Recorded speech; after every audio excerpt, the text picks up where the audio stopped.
17 o funudau wedi chwarae yma yng Nghyncoed i ni'n parhau yn ddisgor, a mae'n ambas hyfryd gan Lang naten Reynolds at lwybr Lewis Rhys unwaith eto sy'n herio Davies. Rhys ar croesiad tuag at y postyn pella ac ychydig heibio'r postyn yn unig. Wel, croesiad dwi'n meddwl oedd i gan Lewis Rhys, ond mi oedd hi'n hynod o agos at y postyn pella. Dwi'n siŵr fod Dave Jones yn gwybod be i wneud. Digonedd o grysau. Gwyrdd a di yng nghanol y Cwrt Cosby. Aneson tuag at John Owen oedd yn ceisio i orau i gyrraedd honno, yn llithro ar y tir ar y postyn pella. Y bêl tuag at Lewis Rhys os na gyfle i'r Met reit ar ddiwedd yr hanner cyntaf. Rhys mae heibio, Rhys Davies a Lewis Rhys tuag at y gôl ac on i bai am Louis Bradford o ddar y llinell o bosib. Bydd y tîm Ryan Jenkins wedi sgorio reit ar ddiwedd yr hanner. Rhys ar gic felly ac yn gôl!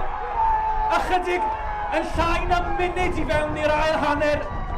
Dechreuad perffaith i'r tîm cartre ac am ergyd wych gan Lewis Rhys. Fe gadwodd e'n isel, heibio'r mir a heibio Dave Jones lawr i'r gorner isa. Cybongo'n cymryd i hun, Rhys i ganol y Cwrt Cosby a'r penniad gan Vincent! Oedd hi ar y traws ac i gefn o'r hwyd. Ac o bosib gyda chydig dros 10 munud yn weddill, Tom Vincent yn dyblu mantes y Met. Ac yn cipio'r triffwynt i dîm Ryan Jenkins y prynawn yma. Evans yn ei chymryd i, mae'n hyfryd a'r peniad i gefn yr hwyd gan Matt Chubb. A mae'r Met wedi sgorio ddwywaith o fewn 2 funud i gau pen y mwdwl y prynawn yma.